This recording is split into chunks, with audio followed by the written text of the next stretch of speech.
Big Joe Henry had been in the radio business for over 30 years. He loved the feeling of being on the airwaves and connecting with his listeners. He was excited to start his morning show on this particular day, but little did he know that it would turn into a nightmare. As he was broadcasting live, a fan surprised him with a huge basket of fresh calamari.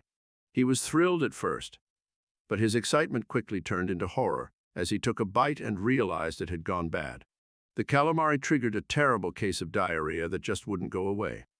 Big Joe was trapped in the studio, unable to leave his post as he broadcasted to his audience.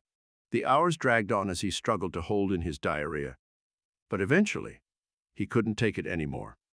The studio became a horror show as Big Joe's diarrhea raged on, mixing with the rancid smell of the spoiled calamari. He tried to keep his composure on air, but he couldn't hide the pain in his voice as he begged for help.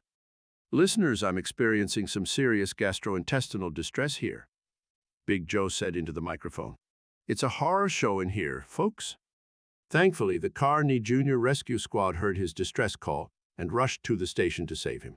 They found Big Joe in the studio, covered in sweat and diarrhea, barely able to stand. The rescue squad rushed him to the hospital, where doctors diagnosed him with food poisoning. Big Joe was in and out of consciousness, but he still managed to joke about his diarrhea on air. "I've never had such an explosive reaction to seafood before," Big Joe said with a chuckle.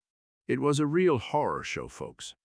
Despite the jokes, the aftermath of the calamari was no laughing matter. The studio had to be shut down for days as a hazmat team cleaned up the mess. It was a nightmare that Big Joe would never forget. "I've been in radio for over 30 years, and I've never experienced anything like this," he said. "It was truly a horror show." You down with OPD? Other people's diarrhea? Don't forget to like and subscribe.